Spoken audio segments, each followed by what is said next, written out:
والصلاة على رسولنا الكريم محمد صلى الله عليه وسلم. فصلوا على خير البشر. اللهم صل وسلم وبارك على محمد وعلى آل محمد رسولنا النبي الأمي المبعوث رحمة للعالمين خاتم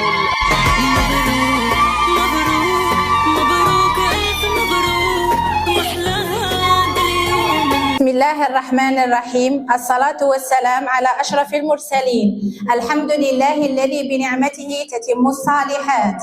السادة والسيدات الكرام، الأولياء الأفاضل، أولياؤنا أسرة التربية والتعليم وأطفالنا الأحبة، السلام عليكم ورحمة الله تعالى وبركاته.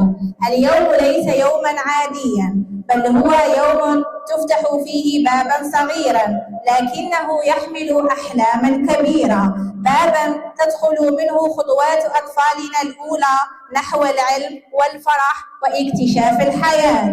بكل فخر واعتزاز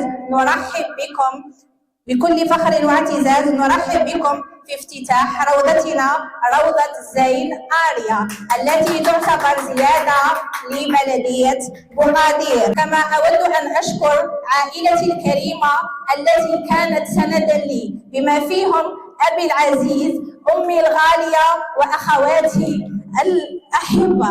وفي الختام نسأل الله أن يجعل هذه الروضة منارة للتربية والتعليم، وأن يحفظ أطفالنا ويبارك في خطواتهم. أهلا بكم في روضتنا، حيث تبدأ الحكاية وتزرع الأحلام وتكبر البدايات الجميلة. السلام عليكم ورحمة الله وبركاته، وأتمنى لكم وقتا ممتعا. شكرا لكم ضيوفنا الأفاضل.